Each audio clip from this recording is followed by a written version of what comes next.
Buni ushla. Inshaalloh bu yer hammangiz uchun go'zal bir yurt bo'ladi. Sog' bo'ling To'g'rul bey. Kim To'g'rul beyni oldiga borsa tuproqsiz qolmaydi degan gapni eshitishim bilan qabilam bilan keldim.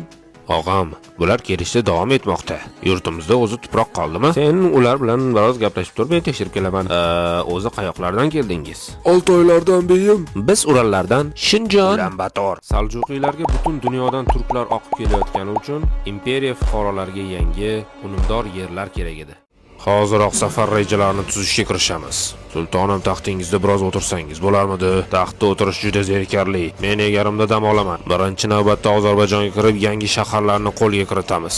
Ortidan gurjilarni tog'larga qo'yib, Anek qalasida o'z bayrog'imizni hilpiratamiz. Sultonim juda baquvvat, olinmas bir qal'a-ku. Rossiyalar unga alohida e'tibor berib qurishgan. Bu qal'ani olsak, nomimiz tarixga oltin harflar bilan yoziladi. Taxtga chiqqaniga atigi bir necha oy ham bo'lmagan sulton Alp Arslan avvalgi Ozarbayjonni o'z hududiga qo'shdi. Ketidan gurjilarni tog'larga quvib, ularning eng mashhur qal'asi bo'lmish Anne qal'asi tomon yuzlandi. Qal'a juda mustahkam, atrofi daryo va tog'lar bilan o'ralgan edi. Shunday bo'lishiga qaramasdan sulton Alp Arslan qal'ani avval mandaniqlar bilan o'qqa tutdi, so'ng uni fath qildi.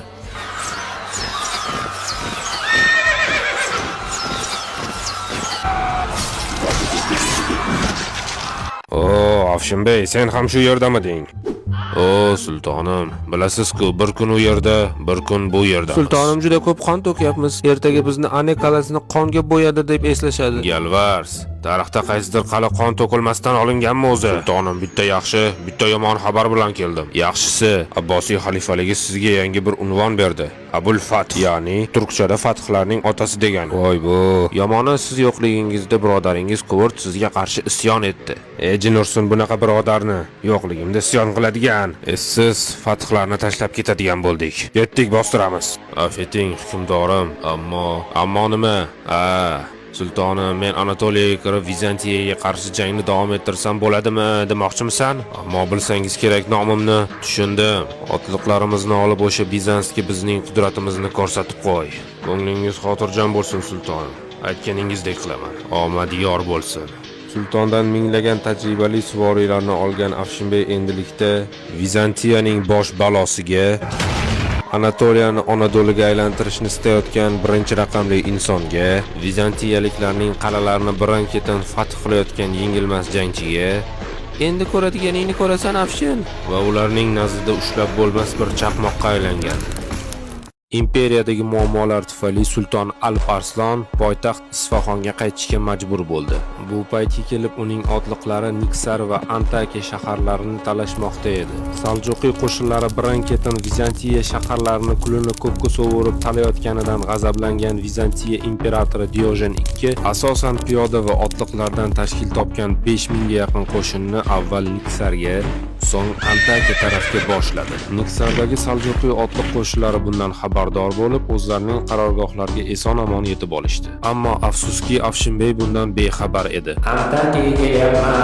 Antakiyaga kelyapman. Dangalakos qal'adami?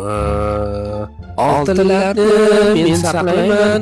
Qal'ani Afshinbeyga berib qo'ymayman. Oltinlarni men saqlayman.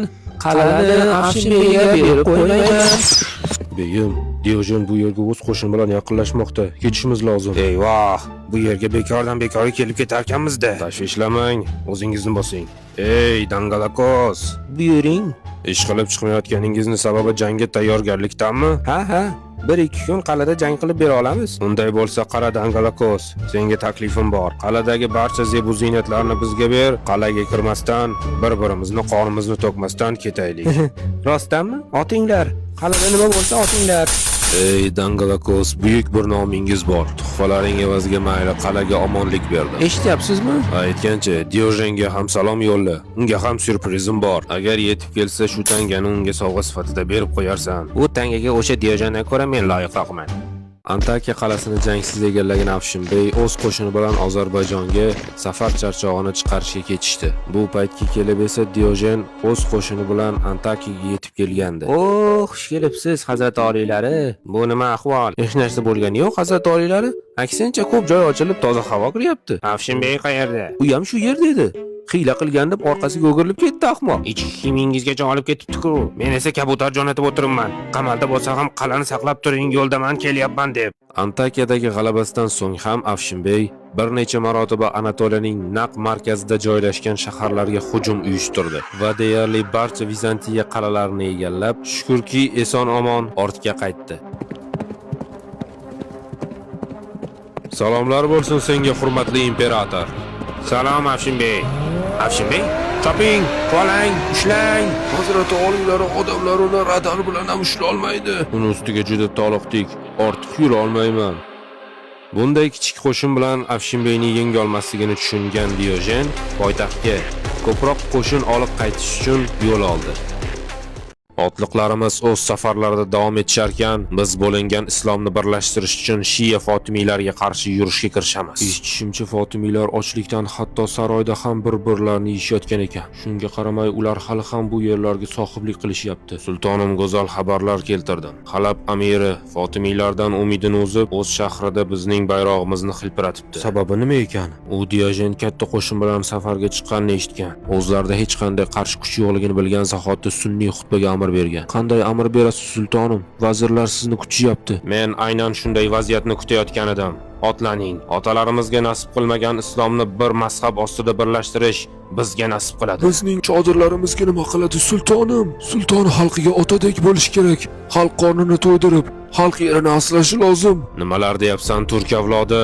Bilmasmiding chodirlarimizni qurishimiz uchun necha go'zal shaharlarni olayotganimni? Diojen necha marta bizni ta'qib qildi. Oilamiz, bor bisotimiz bilan arang qochib qutuldik axir. Emirotsiz, sen 50 minglik qo'shin bilan Misrga kirish yo'llarini biz uchun ochishni boshla. Biz ungacha Anatoliyaga yana yurish qilamiz. Sultondan amr olgan Emirotsiz 50 minglik qo'shin bilan Fotimiylar ustiga, Afshinbey esa yana bir necha bor Anatoliya ustiga o'z yurishlarini uyushtirishdi. Bu paytga kelib Alp Arslan Halab yaqinidagi Sulton tepaligiga o'z chodirini qurdi. Sultonim, Makka va Madina amirlari kelayotganimizni eshitish bilanoq Fotimiylardan voz kechib bizning bayroqlarimizni ilishibdi. Muqaddas zaminni ham to'liq egalladik.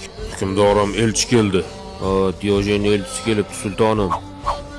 Imperatorimiz darhol olgan yerlaringizni qaytarishingizni va chodir podiringizni yig'ishtirib darhol Yanchan tog'lariga qadar chekinishingizni talab qiladi.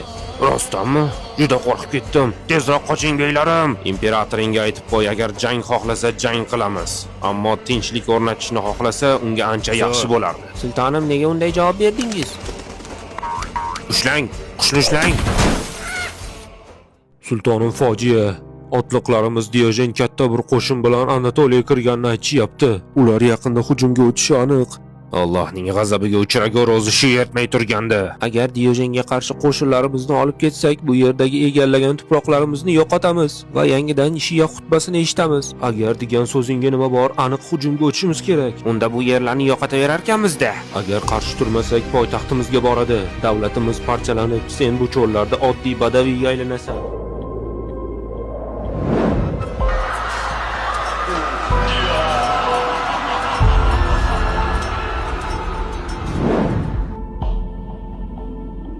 Bizning chodirlarimizga nima qiladi sultonim? Sulton xalqiga otadek bo'lish kerak. Xalq qornini to'ydirib, xalq yerini asrashi lozim. Sultonim, Men o'z so'zimni aytib bo'ldim.